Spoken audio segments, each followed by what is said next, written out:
Dans les quartiers chics de l'Oise, l'enquête sur les cambriolages se poursuit. La veille, souvenez-vous, Réginald a interrogé un suspect interpellé sur place. Il a admis avoir participé de loin à un seul vol. Mais depuis, son portable a parlé. Alors qu'est-ce que tu as sur la téléphonie? Je peux constater là qu'à 5h06, il déclenche le relais juste à côté. Grâce au portable, les enquêteurs retracent ses itinéraires. Et visiblement, il est déjà venu à de nombreuses reprises dans le quartier écumé par les cambrioleurs.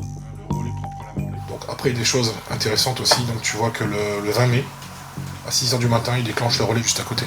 Et après, tu vois, les 24 avril, 14 avril, 7 avril, 26 mars, 17 mars et 15 mars, il déclenche sur notre secteur. D'accord. Lors de son audition, pourtant, l'homme affirmait être venu pour la première fois dans le quartier. Pour Réginald, ce malfaiteur présumé est beaucoup plus chevronné qu'il n'y paraît. Donc les premiers bornages qui sont ressortis nous ont permis de déterminer d'autres faits s'étant déroulés dans le secteur. L'individu nous a affirmé qu'il n'a jamais mis les pieds à la Morlaix. L'exploitation de son téléphone portable nous dit le contraire. C'est un manque qui nous a menti.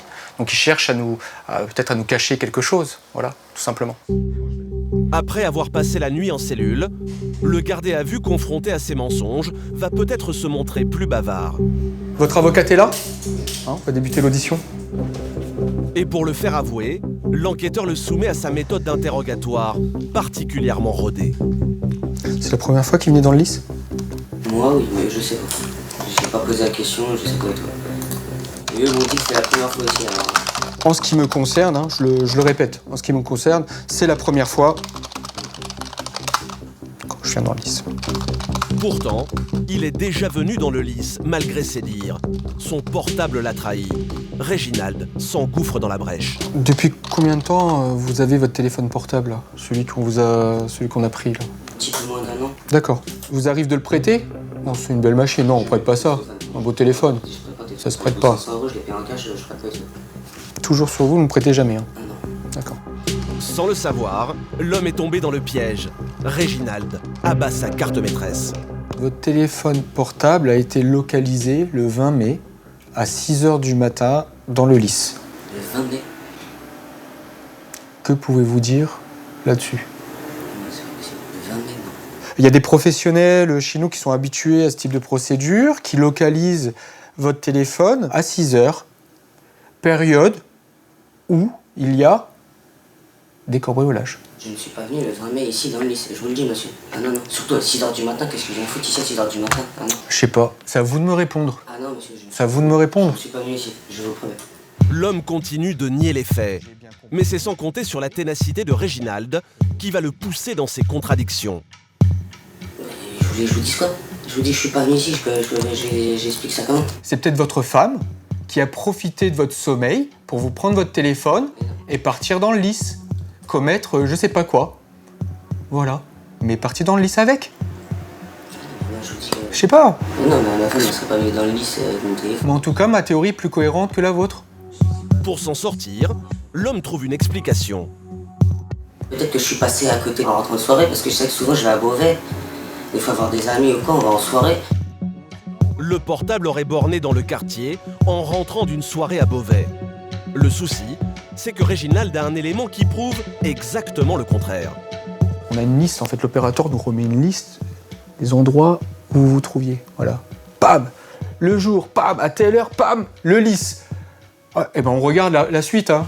Il s'arrête pas là, le rapport, hein. On lit la suite. Ah bah mince, il est pas parti à Beauvais ce jour-là. Merde. Il est resté dans le Lys. Son téléphone est resté allumé, parce que ça aussi on peut le voir. Et puis, oh bah, il est reparti dans le 95. Donc alors la soirée c'était dans le Lys, alors en fin de compte vous m'avez menti, vous connaissez des gens dans le Lys peut-être? Bah non, je connais personne ici. Alors comment vous expliquez ça? Bah, on était venu faire un tour en voiture, je sais pas, mais après moi j'ai... Vous êtes peut-être venu faire un tour en voiture? Ouais. Vous êtes petit... D'accord. Bon, voilà, c'est plus intéressant déjà. Dans le Lys, vous me dites? Pas que dans le Lys, je pense, dans le Pas que coin, dans... Pas que dans le Lys, mais aussi dans le coin. Ouais, dans le coin. Mais aussi dans le coin. Le suspect s'enlise. Alors, non sans ironie, Réginald le pousse peu à peu dos au mur. Vous me dites, depuis le début de vos auditions, que vous n'êtes pas venu dans le lys, vous ne connaissez pas, que venez-vous faire dans le coin? Bah, rien de spécial, je sais pas, on fait tout en voiture. Des fois, ça arrive de rôder en voiture, rien de spécial. Je vais prendre votre audition de témoin après, en qualité de témoin, pas de mise en cause, après. Ça pourrait être intéressant. Parce que peut-être que le jour où vous êtes venu faire un tour avec des amis dans le lys, vous avez croisé ceux qui ont cambriolé aussi, pendant la période des faits. Donc je pense que je vais peut-être prendre votre audition de témoin. Et finalement, après 2h30 d'audition, échec et mat. Il y a assez d'éléments dans l'ensemble des auditions là, mais vous reconnaissez les faits qui vous sont reprochés? De vol aggravé? Voilà, je reconnais les faits, oui. L'homme reconnaît son implication dans le cambriolage de la veille. Mais les gendarmes poursuivent leurs investigations, car d'autres affaires restent inexpliquées.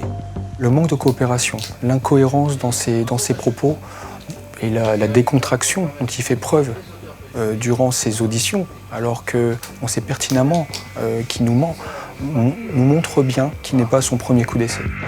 Finalement, après 33 heures de garde à vue, l'individu a été relâché en attendant d'être convoqué par la justice dans quelques semaines. Il risque jusqu'à 5 ans de prison et 75 000 € d'amende.